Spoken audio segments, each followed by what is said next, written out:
हिंदू धर्म में भगवान राम का बहुत महत्व है। अयोध्या और राम दोनों एक दूसरे के बिना अधूरे हैं। मगर क्या आपको अयोध्या के राजा श्री रामचंद्र जी के जात के बारे में पता है? किसी भी व्यक्ति का जात उसके पूर्वज के कर्म अनुसार निर्धारित किया जाता है। तो भगवान राम के जात को समझने के लिए आपको उनके वंशावली को समझना होगा। रामचंद्र जी अयोध्या के राजा थे। आज से हजारों साल पहले एशिया का बहुत बड़ा हिस्सा भारत के नाम से जाना जाता था, जिसकी राजधानी अयोध्या थी। यह भारत नाम राजा रामचंद्र के पूर्वज राजा भरत के नाम पर रखा गया था। लंबे समय तक रामचंद्र जी पूरे भारत खंड पर राज करते थे। उन्हें हजारों साल बाद भी आज याद रखा गया है, क्योंकि उनकी राज्य व्यवस्था बहुत बेहतर थी और उनका व्यक्तित्व इंसान को आज भी एक सर्वोत्तम इंसान बनने का मार्ग दिखाता है।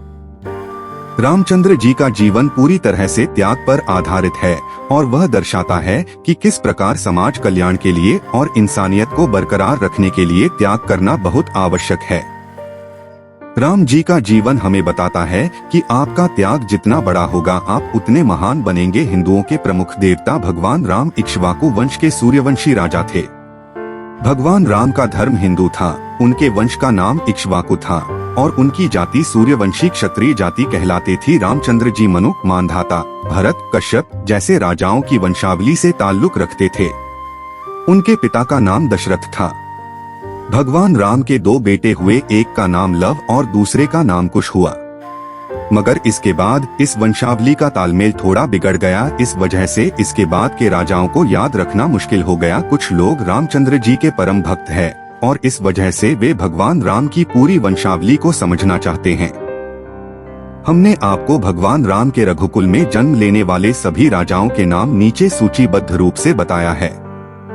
ब्रह्मा जी सृष्टि को बनाने के बाद कुछ लोगों को बनाया, जिसमें से एक राजा मरीचि थे। तो ब्रह्मा जी के पुत्र राजा मरीचि थे और उनके पुत्र कश्यप हुए। उन्हीं के नाम पर कश्यप गोत्र चलाया जाता है। काश्यप के पुत्र विवस्वान हुए और विवास्वान के पुत्र मनु हुए। मनु के पुत्र कुक्षी हुए और इसी तरह आगे बढ़ते हुए बाण, पृथु, त्रिशंकु, युनाश हुए।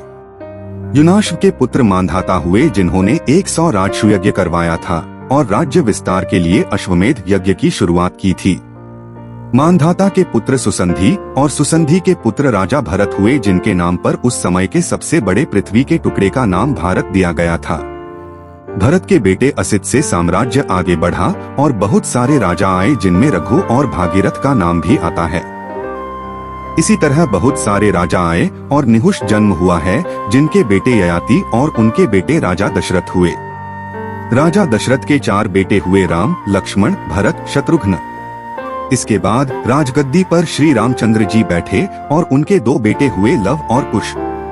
जिस तरह यह सूर्यवंशी क्षत्रिय कुल था, उसी तरह चंद्रवंशी क्षत्रिय कुल भी चला था, जिसमें भीष्मा, धृतराष्ट्र, दुर्योधन जैसे राजा हुए। जैसा कि हमने आपको बताया, भगवान राम सूर्यवंशी क्षत्रिय जाति के थे।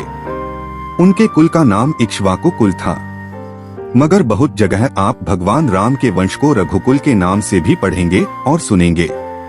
तो आपको बता दें कि राम से पहले जितने भी राजा इक्ष्वाकु कुल में जन्म लिए, उनमें से राजा रघु सबसे पराक्रमी और ताकतवर योद्धा माने जाते थे, जिनके नाम पर पूरे खानदान का नाम रघुकुल पड़ गया था।